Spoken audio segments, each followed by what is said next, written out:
Provável time contra o Argentino Júnior. Duílio responde empresários de Matias Rojas e mais um gringo sobre vinda ao Timão. Joia do Corinthians é assediado por ex-equipe e Timão bate o martelo e muito mais. Sejam bem-vindos ao canal Timão Mania. Então já roda a vinheta, deixem seu like e bora pro vídeo.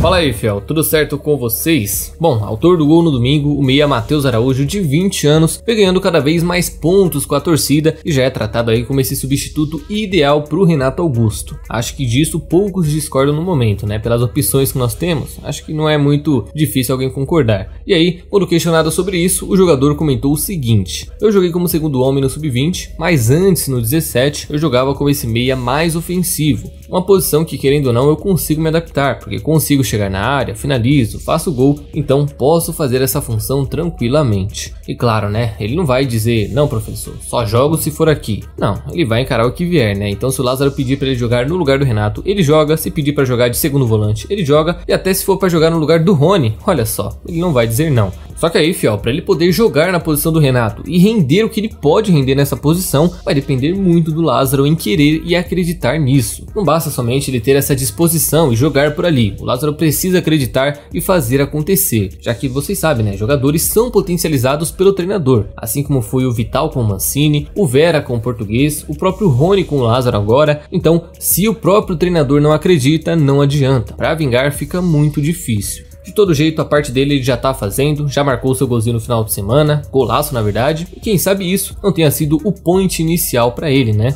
O que ele precisava para alavancar na carreira. Não sei, só vamos saber amanhã. Tô ansioso para ver como esse time vai entrar e quem vai entrar nessa liberta. Corinthians poupou seus jogadores na quarta-feira, usou seus titulares no domingo e novamente deve entrar com força máxima para esse jogo de Libertadores contra o Argentino Júnior, que tem em xeque não só a classificação para a próxima fase, como também a premiação de R$1,5 milhão em caso de vitória. Por isso, Fernando Lázaro deve entrar com um time parecido com esse que a gente viu, com poucas alterações em algumas posições, deixando para poupar esses jogadores, digamos assim, no jogo contra o Goiás no final de semana. Último jogo, aliás, antes da volta contra o Remo. Então, não me surpreenderia se o provável time de amanhã fosse com Cássio, Fagner, Bruno Mendes, Gil e Fábio Santos, Cantígio, Vera, Juliano e Adson, Roger Guedes e Yuri Alberto. Acredito que esse será o time de amanhã, com Barleta botando para o banco e sendo opção para o segundo tempo, Rony dando lugar ao Cantígio, que entrou muito bem nesses últimos dois jogos e talvez seja titular, principalmente por ser em casa, um jogo teoricamente mais tranquilo, e o Adson voltando ao time para não perder esse dinamismo ofensivo da equipe. Acho que esse deve ser o pensamento do Lázaro, a não ser, é claro, que ele queira, sei lá, um jogador muito específico pensando em anular alguma jogada do argentino, certo? E detalhe, Fel, que se o Corinthians ganhar esse jogo amanhã e posteriormente do Del Valle em casa também, já vai somar 9 pontos no primeiro turno e praticamente garantir a classificação para a próxima fase. Então tem que aproveitar esses jogos em casa e vencer amanhã, não importa o que custar, certo?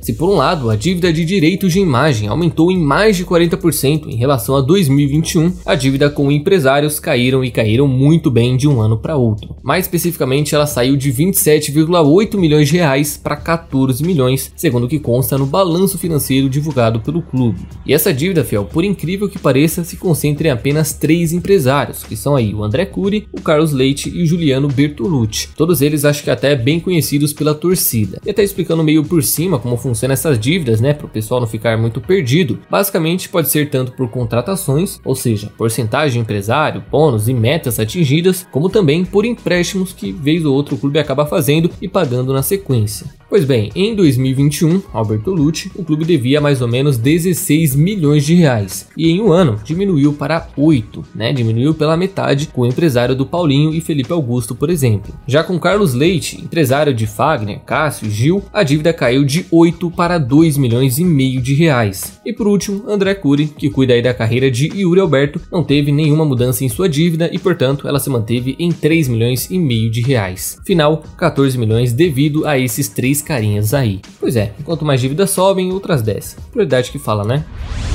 E ontem eu falei aqui muito sobre o meia Matias Rojas, o paraguaio aí tão requisitado no mercado atualmente, que teria sido oferecido por seus empresários ao Corinthians e também a outros clubes do estado e até ao Botafogo também, outros times do Brasil. Mas, segundo uma apuração de Samir Carvalho, o setorista da Fiel, não só Matias Rojas, como também Maximiliano Meza do Monterrey foi oferecido nessas últimas semanas e no final das contas ambos tiveram a mesma sentença: não vão jogar no Corinthians. Simples assim. O setorista afirma que a diretoria vem negando qualquer chance de contratação no momento e por isso nem pensou duas vezes em recusar a oferta por esses dois jogadores, que um fica livre no meio do ano e o outro no fim do ano. Pois é, Fiel, é muito disso porque a postura da diretoria é de não fazer contratações por enquanto, tanto pelo que já gastou nos últimos anos e no começo dessa temporada aí com o Maicon e com o Yuri Alberto, possivelmente também com o Balbuena, como também por um planejamento para fazer essas contratações no meio do ano, ali por volta de agosto, que é quando a janela de transferência se abre aqui no Brasil. Enfim, fato é que o Corinthians não está querendo se comprometer com nenhuma contratação agora, independente se precisa muito dela ou não. E como eu falei, muito disso se deve à falta de dinheiro e um planejamento parecido com aquele de 2021, onde a gente passou ali por vários apertos no começo do ano, sem nenhum jogador, sem nenhum reforço, e aí do nada me aparece 4 jogadores de peso e um Paulinho de quebra no fim do ano. Então, o jeito é esperar, né? Fazer o quê? Não tem muito como a gente reclamar, afinal a gente não sabe das contas do clube porque o clube da transparência não fala nada. Mas é isso, né? Se vira com o que tem.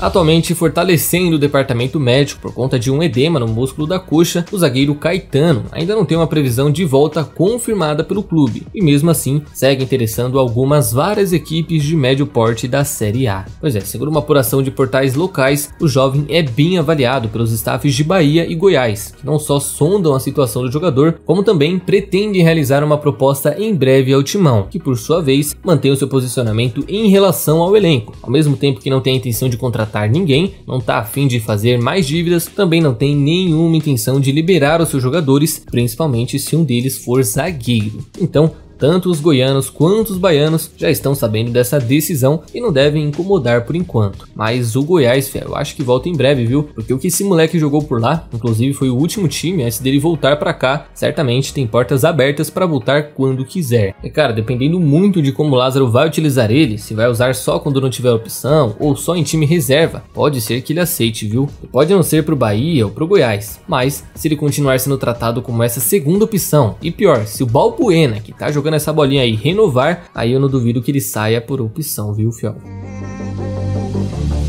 Então, fiel, é isso por hoje. E antes de vocês saírem do vídeo, não se esqueça de deixar a curtida e se inscrever no canal, que já vai estar me ajudando demais e vai contribuir para mais vídeos por aqui, certo? Espero vocês numa próxima, tamo junto e vai, Corinthians!